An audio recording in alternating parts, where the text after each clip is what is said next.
আমার বাবা আমার যখন 10 বছর বয়স তখন মারা যান। মা তখন বিধবা হয়ে যাব।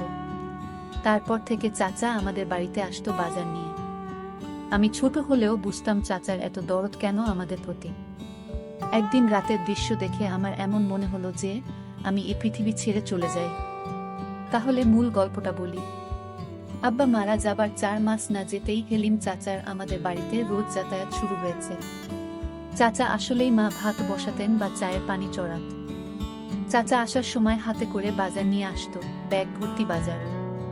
মা ওনার হাত থেকে বাজারের ব্যাগ নিয়ে নরম কণ্ঠে বলে উঠতেন, ঘরে গিয়া বসেন, আমি চায়ের পানি চড়াই। মায়ের নরম কথায় হেলিম চাচা হাসি দিত। এ হাসির অর্থ আমার তখনও জানা ছিল না। বয়সটা কম, আমার 10 বছর হবে। সব জিনিস এতটা না বুঝলেও শুধু এতটুকু বুঝতাম হেলিম চাচা আমাদের সাহায্য করছেন। না হলে প্রতিদিন আমার জন্য লজেন্স আনবেই বা কেন? আমি বস্তির ওই ঘরটাতে থাকলে উনি আমার হাতে লজেন্স হাতে দিয়ে বলতেন, নে রাসেল, লজেন্স খা। আমিও হাসি মুখে লজেন্স নিয়ে বাইরে ছুটতাম। মা আমার দিকে তাকিয়ে থাকত। দুটো লজেন্স পেলে একটা ফাহিমকে দিতাম, আরেকটা আমি খেতাম। ফাহিম আমার বন্ধু। তার বয়স মাত্র 9 বছর। একটা থাকলে সমান সমান ভাগ করে খেতাম। ফাহিম আমার ছোটবেলার বন্ধু, অনেক ভালো বন্ধু। দিনের অনেকটা সময় আমরা স্টেশনে কাটাই, ভাঙড়ি জমাই, ট্রেন আসলে কুলির কাজ করি, কখনো কখনো বাদাম বুটো বেচি। এই স্টেশনে অনেকের সাথেই সখ্যতা, কিন্তু ফাহিমের সাথে সখ্যতা আমার ছোট থেকেই। ফাহিমের বাবা মা নেই, আমাদের বস্তিতে ওর বুড়ি নানির সাথে থাকে। রাসেল বলতে শুধু ওই বুড়ি নানি সব। স্টেশনের পাশেই বস্তি। এ জীবন কেমন তা সভ্য জগতের মানুষের উপলব্ধি করা সম্ভব নয়। সভ্য সমাজ যা জানে তার ছিটে ফোটাও আমাদের সাথে মেলে কিনা সন্দেহ। হ্যাঁ, আমরা টোকাই, আমরা কুলি, আমরা ফেরিওয়ালা। আমরা সভ্য সমাজের মানুষের মতো অত শিক্ষিত নই। আমরা দুবেলা পেট পুড়ে খেতে পেলেই খুশি হই। আজকে ভাঙনি বেশি পাইনি, যা পেয়েছিলাম তা খুব কম। মহাজন টাকাও বেশি দেয়নি, 10 টাকা দিয়েছে। ফাহিমের সাদা মুখটা আজ কালো হয়ে গেছে। সেও বেশি কিছু পায়নি। বাড়িতে কি নিয়ে ফিরবে এটা ভেবে কষ্ট পাচ্ছে। কুলির কাজ করেও শান্তি পাই না। আমাদের দিয়ে কেউ কেউ কাজ করায় না, আমরা নাকি ছোট। আবার কেউ বড় বড় সুটকেস মাথায় চাপিয়ে 2 টাকা 3 টাকা দিয়ে চলে যায়। এরাই তো সভ্য সমাজের মানুষ। কষ্ট লাগে খুব, ঢের কষ্ট নে, তুই এ 10 টাকা নে। ফাহিম আমার দিকে একবার তাকায়, আরেকবার টাকার দিকে তাকায়। কি ভাবছিস? নে ধর, চাচি তোকে বকবে রে। আমি হাসি, হেসে বলি, মা আমাকে এখন আর বকে না রে। ওই হেলিম চাচা আছে না, উনি আমাদের ব্যাগ ভর্তি করে বাজার করে দেয়। আচ্ছা, উনি কেন ব্যাগ ভর্তি করে বাজার করে দেয়? আমাদের সাহায্য করে তাই। তাহলে আমাদের সাহায্য করে না কেন? আমরাও তো 2 বেলা খাইতে পারি না। আমি আবার হাসি, হাসতে হাসতে গড়াগড়ি খাই। তারপর বলি, আচ্ছা হেলিম চাচাকে বলবো তোরেও যেন সাহায্য করে। কেমন? এবার টাকাটা ধর, চল বাড়ি যাই। ফাহিম টাকাটা হাতে নেয়। তারপর দুজনে ট্রেন লাইন ধরে বস্তির দিকে হাঁটা দেই। বস্তিতে ফিরেই দেখলাম ঘরের দরজা দেয়া। ঘরটা তো ছোট, আর একটাই ঘর। মা আর আমি মেঝেতে বিছানা করে ঘুমাই। আমাদের খাট নেই, তাই মা আমাকে কাছে নিয়ে এখনো ঘুমায়। আব্বা থাকতেও আমাদের কষ্ট হতো, কিন্তু এতটা না। আব্বা আর মা দুপাশে ঘুমাতো, আর আমি মাঝখানে। কি শান্তির ঘুম! এখনো আমি বিছানায় শান্তিতে ঘুমাই। তবে আমি বুঝতে পারি মা অনেক রাত পর্যন্ত ঘুমায় না, চোখের জল ফেলে। মায়ের চোখের জল মাঝে মাঝে আমার মাথা স্পর্শ করে। আমি ঘুমের ভান করে থাকি। আব্বাকে হারানোর পর মা কেমন যেন হয়ে গেছে। তবে ইদানিং মাকে একটু ফুরফুরে মনে হয়। যবে থেকে হেলিম চাচা আমাদের বাড়িতে যাতায়াত করে তবে থেকে। আব্বা মারা যাওয়ার পর মা তেমন সাজগোছু করতো না, এখন একটু সাজগোছু করে। ভালোই লাগে আমার। সবকিছু এত ভালো চলতেছে। হেলিম চাচার মতো মানুষ যদি আরো অনেক থাকতো তাহলে বস্তিবাসীদের এত কষ্ট থাকতো না। ঘরের সামনে গিয়ে বুঝলাম মা ভেতরে আছে। আরো কেউ থাকতে পারে, কেন জানি আজ ডাকলাম না। চুপি চুপি উকি দিলাম। যা দেখলাম তা নিজেকে বিশ্বাস করতে পারছিলাম না। চোখে হাত দিয়ে ঘষা দিয়ে আবার দেখার চেষ্টা করলাম। যা দেখছি তাই সত্যি। মায়ের সাথে হেলিম চাচা ঘরে বসে গল্প করছে। মনে হচ্ছে তারা দুজন কত দিনের চেনা। আমি ধরাত করে বসে পড়লাম। হঠাৎ আমার মুখটা দেখে ফেলে আমার মা। তারপর আমি জানালা থেকে দৌড়ে পালিয়ে গেলাম। তারপর কতক্ষণ বাইরে বসেছিলাম আমার মনে নেই। তখনও হেলিম চাচা ঘর থেকে বের হয়নি। মা আর হেলিম চাচা তারা ঘরের ভিতর এতক্ষণ কি করছে? আমার কাছে হেলিম চাচাকে একটু অন্যরকম মনে হচ্ছে। আমি চিন্তা করলাম একদিন আমি জানবো হেলিম চাচা কেন আমাদের এত সাহায্য করে। এর পিছনে অবশ্যই কোনো কারণ লুকিয়ে আছে। হেলিম চাচা একজন কেপ্টে প্রকৃতির মানুষ, খুব হিসাবী একজন মানুষ। একটা টাকা কই যায় সে অক্ষরে অক্ষরে হিসাব করে। আর সেই লোক কিনা আমাদের প্রতিদিন ব্যাগ ভরে বাজার করে দেয়। এর পিছনে কারণ তো অবশ্যই আছে। হেলিম চাচা মায়ের কাছে কি চায় এটা আমার জানতে হবে। এসব ভাবতে ভাবতেই ফাহিমের ডাকে আমি তার দিকে তাকালাম। অশ্রুতভাবে বললাম, যাবি না? কোথায়? ট্রেন আইতাছে। আমি উঠলাম। বললাম, তুই সামনে যা, আমি আইতাছি। আচ্ছা। ফাহিম এগিয়ে গেল। আমি আরেকবার ঘরে উকি দিলাম। শুয়ে থেকে দুজন যেন কি পরামর্শ করছে। চুপচাপ আমি ফাহিমকে অনুসরণ করতে লাগলাম। কয়েকটা ব্যাগ ধরতে পারলে ফাহিমের আজকের খাওয়াটা হয়তো হয়ে যাবে। আমার না খেলেও চলবে। যা দেখলাম তাতে পেটের ক্ষুধা মিটে গেছে। নিজের প্রতি প্রচণ্ড রাগ হতে শুরু হলো। কেন উকি দিলাম? না দেয়াই তো ভালো ছিল। কেন এত তাড়াতাড়ি ফিরলাম ঘুরতে? এত তাড়াতাড়ি না আসাই তো ভালো ছিল। মনে মনে কপাল চাপড়াতে থাকলাম। সুখের পৃথিবীতে মেঘের ঘনঘটা। রাতে ঘুরতে ফিরে দেখলাম গোস্তের সুগন্ধ ছড়াচ্ছে। আজকের ঘটনার পর আমি বুঝতে পারলাম এ সুগন্ধ নয়, দুর্গন্ধ ছড়াচ্ছে। আমার ভীষণ বমি পাচ্ছিল। নিজেকে ঠিক রেখে ঘুরতে ঢুকলাম। হেলিম চাচা চলে গেছে। হেলিম চাচা যেখানে বসেছিল সেই জায়গাটা দেখে আমার খুব খারাপ লাগছে। মা পেছন থেকে ডাকে, রাসেল, কি রে বাপ, কি হয়েছে তোর? আমি কোনো কথা না বলে চুপ থাকি। মা আবার আমাকে জিজ্ঞেস করে, কথা কস না কেন রাসেল? কি হয়েছে? আমি এবার বললাম, গোস্ত পাইলা কই মা? মা হাসে উত্তর দেয়, তোর হেলিম চাচা দিয়ে গেছে। হেলিম চাচা শুধু আমাগরে কেন দেয়? বস্তিতে আরো মেলা মানুষ আছে তো তাগরে দেয় না, খালি আমাগো দেয় কেন মা? আমার এর প্রশ্ন শুনে মা হতভম্ব হয়ে যায়। হয়তো মনে মনে ভাবে এ কোনো রাসেলকে দেখছি। ক মা, চুপ থাকিস না। মা বলে, তোর এত কথার উত্তর দিবার পামু না। যা গায়ে পানি দিয়ে আয়। আমি দাঁড়িয়ে থাকি, নড়াচড়া করি না। আব্বা মারা যাবার পর আমরা হয়তো খারাপ অবস্থায় ছিলাম, কিন্তু না খেয়েছিলাম না। মানুষের অবহেলা পেলেও আরেকবার ঠিকই পেটের অর্ধেকটা পূরণ হতো। কি হলো? যা দাঁড়াই আছিস যে? মায়ের কথায় আমি কলের দিকে হাঁটা দিলাম। খেতে বসলাম। মুখটা ভার হয়ে আছে।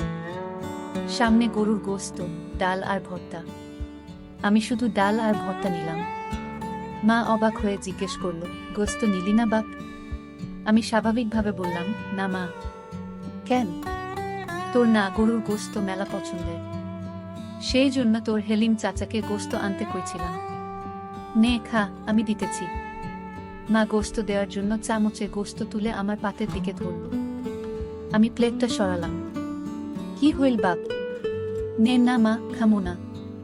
আইস ভাল লাগতাছে না। কি হয়েছে তোর? আইস এমন করতাছস কেন? জ্বর আসছে নাকি? দেখি। মা আমার দিকে হাত বাড়ায়, আমি হাত সরিয়ে দেই। মা, তুমি আমায় ধরবে না। মা, হেলিম চাচারে আর গোস্ত আনতে কইও না। আমার ভাল লাগে না গোস্ত। আমার আজকের কথাবার্তা শুনে মা কিছুটা অবাকই হয়েছে। আমি তার দিকে তাকাইনি, শুধু ডাল আর ভর্তা দিয়ে চুপচাপ ভাত খেয়ে শুয়ে পড়লাম। আমি গোস্ত খেলাম না বলে মাও খেল না, আমার পাশে শুয়ে পড়ল। আজকে আমাকে আর মায়ের ঘরে থাকতে দিল না। কইলেও না করে দিতাম। সারা রাত আমার চোখে ঘুম নেই। শুধু হেলিম চাচা আর মায়ের জন্য বাজার আরও কত কি নিয়ে আসে। আমি এর মানে বুঝতে পারলাম না। আমার বয়স 10 হলে কি হবে? আমি তো কিছু হলেও বুঝি। এমন না যে আমি কিছুই বুঝি না। আমি এসব ভাবতে ভাবতে ঘুমিয়ে গেলাম। সকাল সকাল ঘুম থেকে উঠে স্টেশনের দিকে হাঁটা দিলাম। এখনো স্টেশনের মানুষ সেভাবে জাগেনি। ট্রেন আসতেও দেরি হবে হয়তো। আমি অস্পষ্ট আলোতে ট্রেন লাইনে বসে পড়লাম। পেটটা ক্ষুধায় চোচো করছে। রাতে ঘুম হয়নি, জেগেছিলাম বেশিরভাগ সময়। শরীরটা ক্লান্তও লাগছে। মনের মধ্যে রাগ যেন ফুসলে উঠছে। নিজেকে নিয়ন্ত্রণ করতে কষ্ট হচ্ছে। আস্তে আস্তে রোদ উঠছে। দু একজন করে লোকের আনাগোনা চলছে। রোদের ঝিলিক গায়ে লাগতেই অসম্ভব ভালো লাগা কাজ করছে। গতকাল ওই ঘটনার পর এই প্রথম ভালো লাগছে। হঠাৎ কার যেন স্পর্শ অনুভব করলাম। পেছনে ফিরে তাকালাম। মা! কি রে বাপ, সকাল সকাল এখানে কি করস?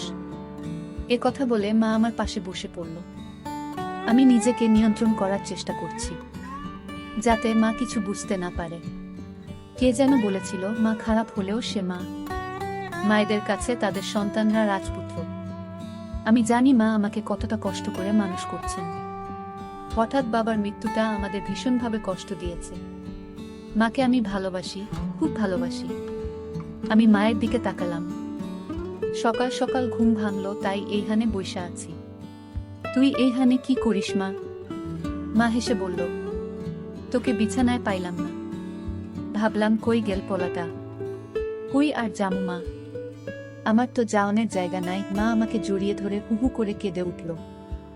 বলল, এমন কথা কইস বাবা? তুই যে আমার বাপ। আমার বাপ মরার পর তুই আমার সব, আমার দুনিয়া। মা তুই বাড়িতে যা। ট্রেন আইতাছে, দেখি কেউ কাম দেয় কি না।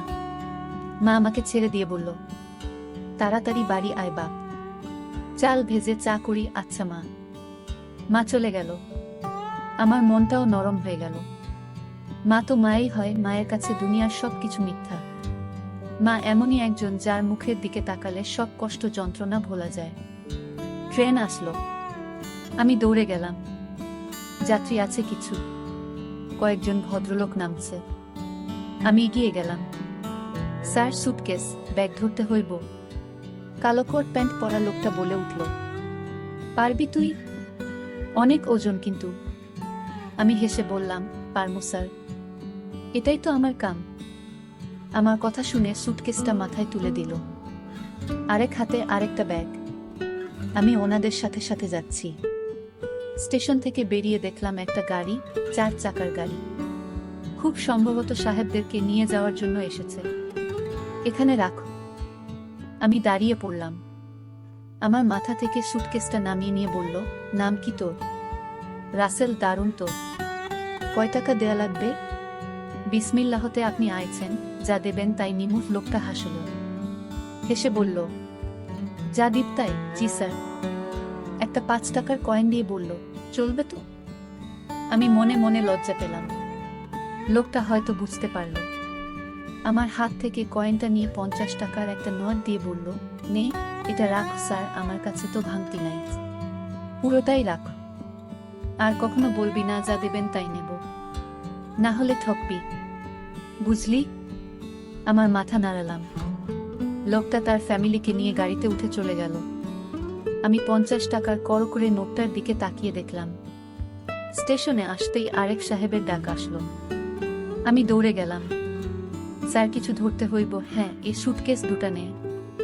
সুটকেস দুটা আমার মাথায় চাপিয়ে দিল। বেশ ওজন ছিল। আমি লোকটাকে অনুসরণ করতে লাগলাম। ওনার সাথে একজন মহিলা, সম্ভবত ওনার স্ত্রী। রাস্তার দিকে আসার পর লোকটা একটা ট্যাক্সি ঠিক করল। ততক্ষণ আমি সুটকেস নিয়ে দাঁড়িয়ে মনে মনে ভাবলাম, কতক্ষণ নামাতে পারলেই বাঁচি।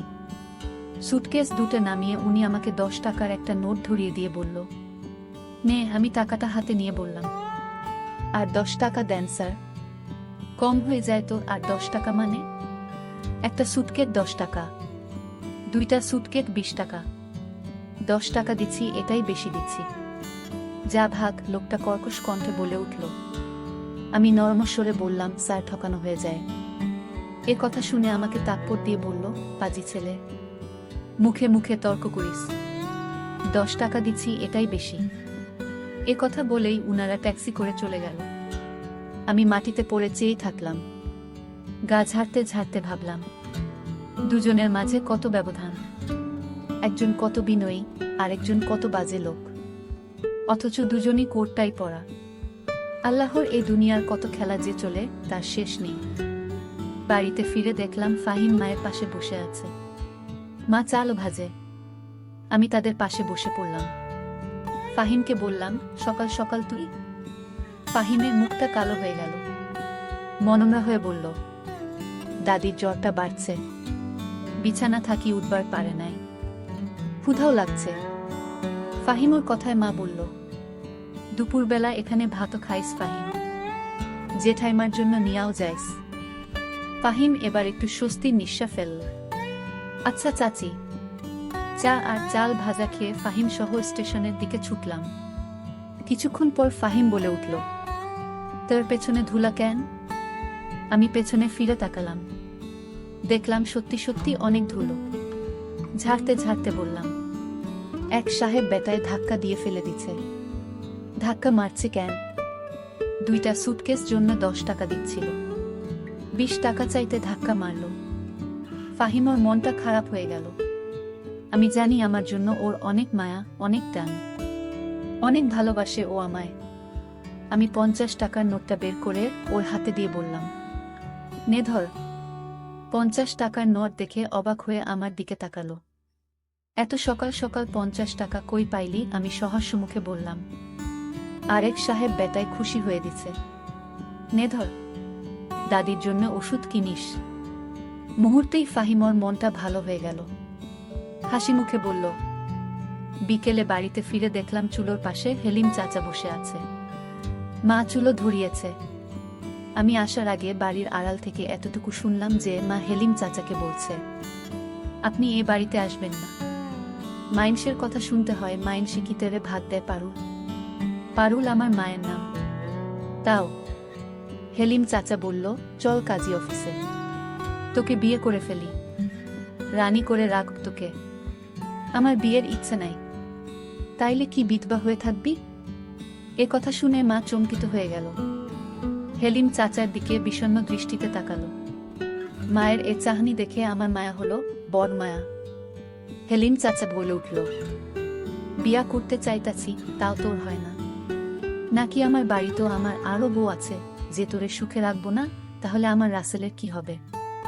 রাসেলকে নিয়ে ভাবিস না, ওই তো আমার পোলার মতো। এই কথা শোনার পর আমার মেজাজটা খারাপ হতে লাগলো। বাড়িতে কিভাবে যাব সেটা নিয়ে ভাবতে লাগলাম। যাব কি যাব না সেটা নিয়ে দোটানায় পড়ে গেছি। শেষ পর্যন্ত গেলাম। আমাকে দেখে হেলিম চাচা বলে উঠল, আরে বেটা, কি খবর? কাম কাজ সব ভালা তো? ভালা। মিছেমিছি বাড়িতে ঢুকে কিছুক্ষণ পর বের হয়ে আসলাম। বাইরে লোকটা মায়ের সাথে তার ব্যবসা নিয়ে কথা বলছিল। আমি জানি আমি না থাকলে অন্য কথা বলতো। এখন বাজে লোক মনে হয় তাকে। আমাকে দেখে বলল, নে লজেন্স খা। আমি বললাম, আমি লজেন্স খাওয়া ছাইরা দিছি, তাহলে তোর লাইগা কি আনুম? কিচ্ছু না। একথা বলে আমি হাঁটা দিলাম। মা পেছন থেকে তাকে, বাপ খাইয়া যা। আমি পেছনে না ফিরে বললাম, পরে খামু।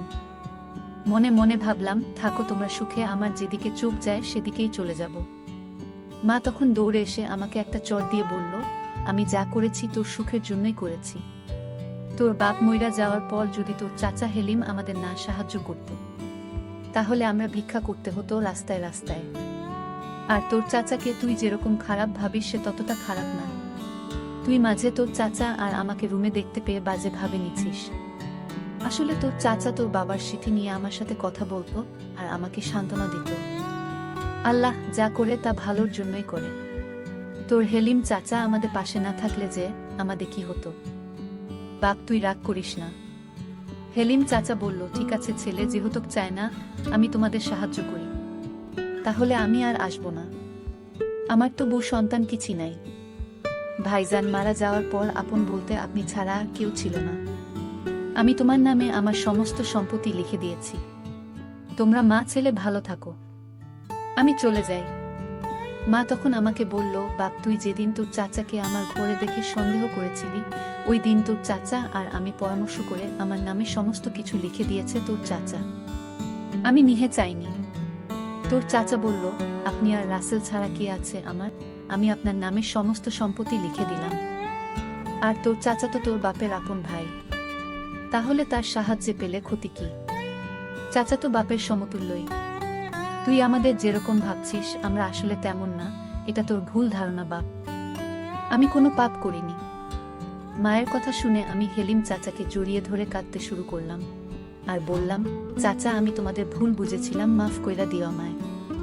বন্ধুরা, গল্পটি কেমন লাগলো তা কমেন্ট করে জানাবেন। ধন্যবাদ।